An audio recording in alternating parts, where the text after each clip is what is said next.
Salam sejahtera, terima kasih karena bersama dengan saya di Nazilin Unity Channel. Ini memang kurang ajar, ini memang paling tidak beradab sekali, dan ini memang paling celaka sekali. Mengapa kita mulakan dengan kata-kata yang agak negatif itu? Karena pagi ini kita nak cerita tentang orang yang sudahlah fitnah Perdana Menteri. Hun Sen juga kena sekali. Apa yang mereka fitnah kepada Anwar Ibrahim ini? Memang inilah kerja mereka kah? Lupa tentang dosa fitnah kah? Gara-gara nak sangat kuasa, gara-gara nak sangat tumbangkan kerajaan, nak tak sabar sangat, nak kuasa, mereka sanggup memfitnah.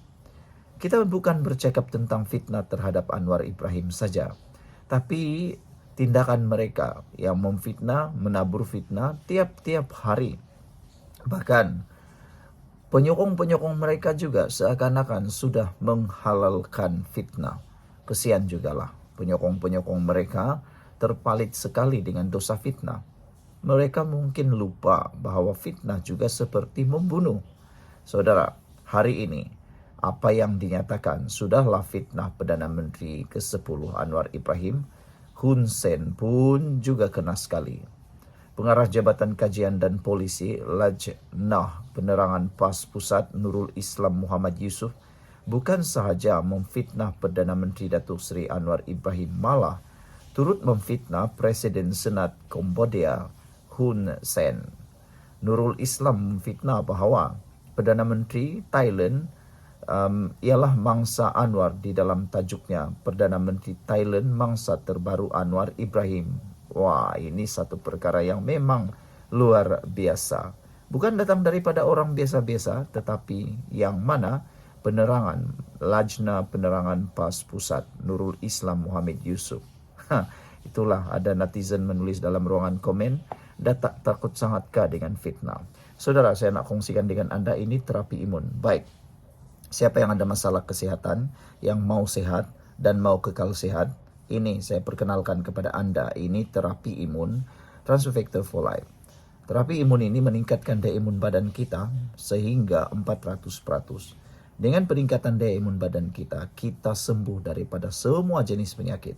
Tapi berita malangnya, apabila anda semakin tua, apabila banyak faktor lain menyebabkan imun badan kita jadi lemah, jadi bodoh, kita tidak dapat lagi melawan penyakit. Penyakit tinggal dalam tubuh badan kita dan terus melarat. Itu sebabnya anda perlu meningkatkan daya imun badan anda supaya imun badan anda kuat semula dan melawan semula penyakit daripada dalam tubuh badan anda. Sebutlah apa saja jenis penyakit akan sembuh dengan peningkatan daya imun badan kita. Dapatkan produk yang hebat, diperakui doktor dan diiktiraf doktor di seluruh dunia, bahkan di seluruh Malaysia ini. Produk ini bukan obat, tetapi terapi imun yang lebih hebat daripada apa yang anda sebut sebagai obat. Dapatkannya melalui nombor telefon yang tertera. Produk ini lulus KKM dan juga halal. Jangan tunggu sampai sudah terlambat, penyakit dah melarat, terlalu larat, baru anda terhege-hege nak mencari ubat. Ubat bukan penyelesaian, tapi imun badan anda adalah penyelesaian kepada penyakit anda. Dapatkannya segera, jangan tangguh-tangguh. Baik. Nurul Islam memfitnah Anwar Ibrahim dan juga Perdana Menteri Thailand. Ialah mangsa Anwar di dalam tajuknya Perdana Menteri Thailand mangsa terbaru Anwar Ibrahim. Dalam hantaran Facebook awal, Nurul Islam mendakwa Hun Sen ialah ketua junta Myanmar sebelum menukarnya kepada Kambodia. Baru-baru ini, rakaman perbualan Sinawatra dan Hun Sen telah bocor dan menunjukkan Sinawatra bukan sahaja tidak mengikut protokol, malah turut sama menegur tentara Thailand. Pemimpin PAS tersebut mendakwa bahawa Indonesia memegang telur Anwar kerana mahu meneroka minyak dan gas bersama di Ambalat. Anwar pernah menandatangani Treaty Sulawesi sebelum ini dalam usaha menyelesaikan pertikaian wilayah sempadan di antara Malaysia dan Singapura pada tahun lalu. Apa hal nak majukan bersama? Ada minyak dan gas bernilai $54 bilion kot kat sana. Dahlah kita pernah menang tuntutan Pulau Sipadan dan Libaran sebelum ini. Ambalat ni lebih dekat dengan Malaysia dari Indonesia. Ke ada benda yang Indonesia tahu. Bak kata orang kampung, aku kena pegang telur. Nurul Islam menggunakan isu ini untuk menggalakkan rakyat menghadiri Himpunan Turun Anwar hujung bulan ini. Memang ini satu keadaan yang amat luar biasa yang perlu ditolak oleh rakyat. Sekian dulu untuk kali ini. Jangan lupa tinggalkan komen Anda. Bye-bye. Salam sejahtera. Terima kasih karena bersama dengan saya di Nazilin Unity Channel. Pagi ini kita digemparkan dengan keputusan di mahkamah berkait dengan Najib Tun Razak dan juga Titah Edendum.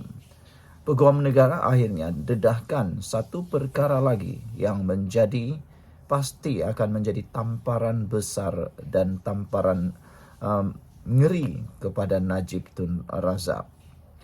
Peguam negara menyatakan bahawa Najib gagal tunjuk usaha wajar dapatkan Titah Edendum. Inilah satu lagi pendedahan dan ulasan yang paling luar biasa yang ditunggu-tunggu oleh seluruh rakyat Malaysia. Najib masih berusaha untuk mendapatkan keadilan keluar daripada penjara dan mendapatkan Titah Edendum serta mendapatkan hukuman penjara di rumah. Mahkamah Persekutuan hari ini dimaklumkan bahawa Najib Razak gagal menunjukkan usaha wajar bagi mendapatkan dokumen tambahan Edendum ketika prosiding permohonan kebenaran semakan kehakiman di Mahkamah Tinggi. Peguam negara Muhammad Dusuki Mokhtar dalam hujahnya berkata, bekas Perdana Menteri itu mempunyai segala peluang untuk memperoleh dokumen berkenan ketika permohonan semakan kehakiman difailkan, namun gagal berbuat demikian. Sebelum kita teruskan ulasan yang panas ini berkaitan dengan permohonan Edendum Najib, saya nak perkenalkan kepada anda semua, dengarkan baik-baik bagi anda yang sedang menghadapi masalah kesihatan, yang mau menjaga kesihatan. Dengar betul-betul, ini peluang anda untuk sembuh dan sehat. Saudara, ini ialah transfer factor folate. Ini bukan ubat. Ini ialah terapi imun yang meningkatkan daya imun badan kita sehingga 400%. Peningkatan daya imun badan kita membantu untuk kita sehat dan kekal sehat. Saudara, secara umumnya kita kena penyakit kerana imun badan kita yang lemah. Kita kena penyakit kerana imun badan kita yang bodoh. Kita juga tak sembuh-sembuh daripada penyakit kerana imun badan kita yang tidak lagi melawan penyakit daripada dalam. Bagaimana kita sembuh daripada segala penyakit? Mudah saja.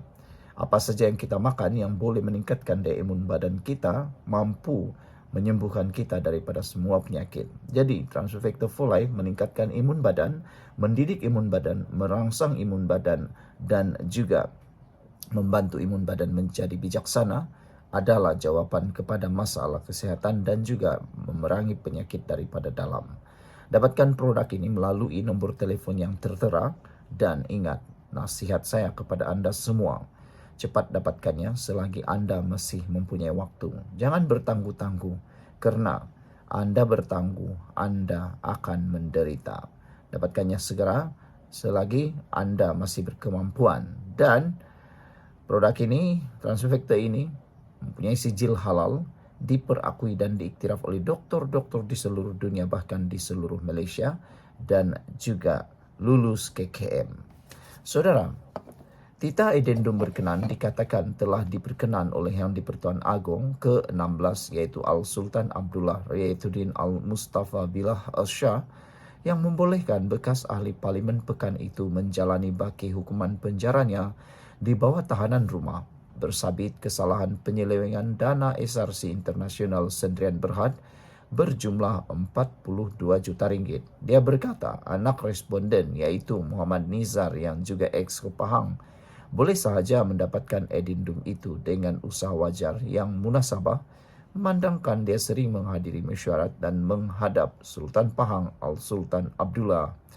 Bagaimanapun, dokumen itu hanya diperoleh selepas keputusan Mahkamah Tinggi diumumkan, iaitu yang menolak kebenaran bagi memulakan semakan kehakiman oleh Najib. Katanya, kegagalan mematuhi syarat ini menjadikan permohonan untuk mengemukakan bukti baru tidak boleh diterima. Katanya, pada prosiding rayuan Peguam Negara terhadap keputusan Mahkamah Rayuan yang membenarkan rayuan Najib untuk memulakan prosiding semakan kehakiman berhubung titah edendum di Mahkamah Tinggi dan mengemukakan bukti baru.